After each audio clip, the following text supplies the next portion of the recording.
जिले में भी रोज नए राजनीतिक समीकरण बिगड़ते और बनते जा रहे हैं। अब आसीन हरुड़ा विधानसभा क्षेत्र में दलित और आदिवासी समाज ने भी विधानसभा चुनाव में अपने प्रतिनिधित्व को भेजने की रणनीति को लेकर 2 नवंबर को आसीन क्षेत्र के शंभूगढ़ कस्बे में विशाल दलित महासम्मेलन आयोजन करने का निर्णय लिया। वर्षों से हाशिए पर पड़े दलित समाज अब धीरे धीरे एकजुट होने लगा है। हरुड़ा विधानसभा क्षेत्र में लगभग 2 लाख से ज्यादा मतदाता हैं, जिसमें दलित मतदाताओं की भूमिका अहम मानी जाती है। सालों से दलित समाज कांग्रेस का वोट बैंक माना जाता है, लेकिन अब वर्तमान की नई युवा पीढ़ी कांग्रेस के वोट बैंक से छुटकारा पाना चाहती है। 2 नवंबर को आयोजित मतदाता दलित महासम्मेलन में भाग लेने के लिए जगह जगह दलित कार्यकर्ताओं, सामाजिक संगठनों और जातीय संगठनों द्वारा सम्मेलन में भाग लेने के लिए लोगों के पीले चावल बांटकर अनुरोध किया जा रहा है।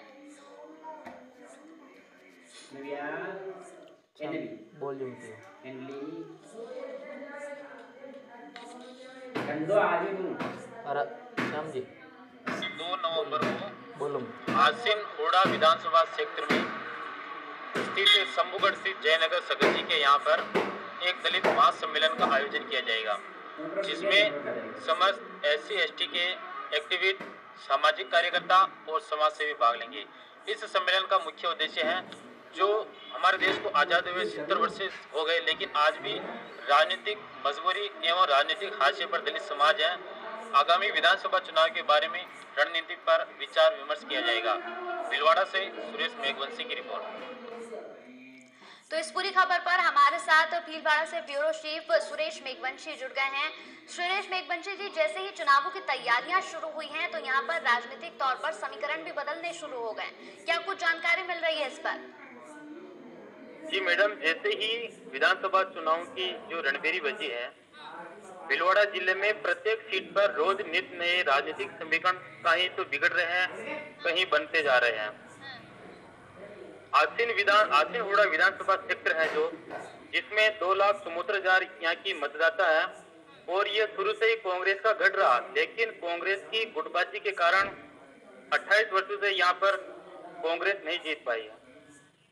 यानी कहीं ना कहीं अगर देखा जाए तो सुरेश मेघवंशी, इस बार कांग्रेस, जैसे कि दलितों की अगर हम बात करें तो यहाँ पर दलित समाज को कांग्रेस का वोट बैंक माना जाता था, लेकिन अगर आज देखा जाए तो वो वोट बैंक कांग्रेस का कहीं ना कहीं खत्म होता नजर आ रहा है। जी मैडम, वर्षों से ही दलित समाज कांग्रेस का मुख्य वोट बैंक रहा, लेकिन जो पिछली युवा पीढ़ी है वो कांग्रेस के इस वोट बैंक से छुटकारा पाना चाहती है, और यहाँ के दलित युवा मतदाता एक राजनीति में अपने अलग पहचान बनाने में जुटे हैं।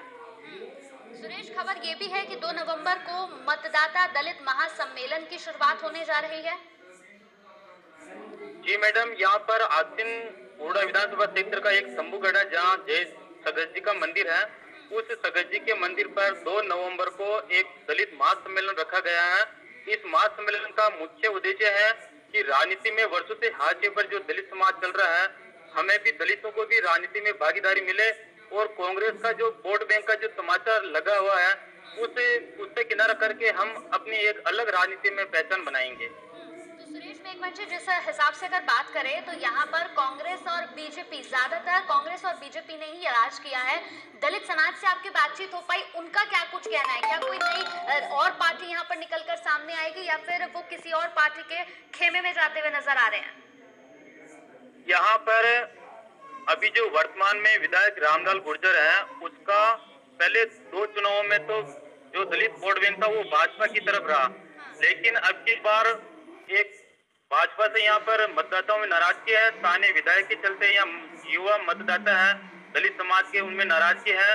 वो अब तीसरे मोर्चे की आस लगाए बैठे हैं, और मैंने जब युवाओं से बात की तो उन्होंने कहा कि कांग्रेस और भाजपा ने हमारा भला नहीं किया है, हम यहाँ तीसरी ताकत को यहाँ आगे बढ़ाएंगे, तीसरे मोर्चे के लिए यहाँ प्रयास चल रहे हैं। चलिए, बहुत बहुत शुक्रिया हमारे साथ जुड़ने के लिए सुरेश।